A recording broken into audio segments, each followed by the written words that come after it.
দিন মজুরি করি ভাই, আমার কোনো দুঃখ নাই।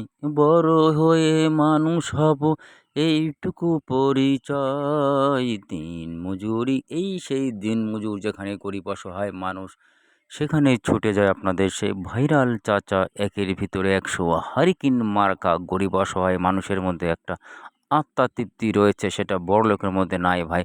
গরিব মানুষ সেখানে যাবেন, আপনার ঘাড়ের গামছা, মাথার গামছা আ পেরে আপনাকে বসতে দেবে। কিন্তু বড়লোকের কাছে যাবেন, মনে করবেন না জানি গরিব এসেছে, না জানি টাকা চাবে, না জানি ভাত চাবে। যার কারণে কিন্তু যেখানেই গরিব অসহায় মানুষ সেখানেই ছুটে যায়। এই এ প্রেসিডেন্ট এরশাদের সময় লেখা ছিল ঢাকা ফার্মগেটে ৬৮ হাজার গ্রাম বাঁচলে বাংলাদেশ বাঁচবে। ঢাকা ফার্মগেটে আমি নিজে চোখেই দেখেছি, সেখানে লেখা ছিল ৬৮ হাজার গ্রাম বাঁচলে বাংলাদেশ বাঁচবে। যার কারণে এই পল্লীর গরিব অসহায় পা ফাটা মানুষকে নিয়ে তিনি অনেক কল্পনা করেছিলেন, যার কারণে তাকে পল্লী বন্ধু বলে উপাধি দেওয়া হয়েছিল। আবার মনে করেন না যে এই জাতীয় পার্টির গুণাগুণ গাচ্ছে, যেটা সত্য সেটাই বলছি ভাই। পল্লী বন্ধু, এরশাদ সরকারকে পল্লী বন্ধু ঘোষণা করা হয়েছে, যেখানে খালে বিলে জলে জঙ্গলে নেমেছে এই সেই এরশাদ সরকার।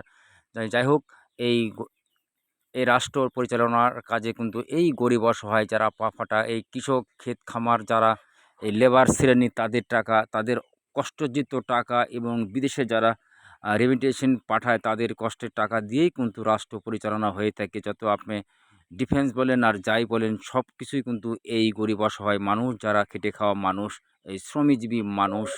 বাংলাদেশে কিন্তু শ্রমিকের কোনো ইয়ে নেই। ভারতে কিন্তু শ্রমিকের আন্দোলন হয়, বাংলাদেশে কিন্তু শ্রমকে নিয়ে কেউ কথা বলে না ভাই। এই গ্রাম অঞ্চল থেকে আমি জানাই সেই প্রতিবাদ।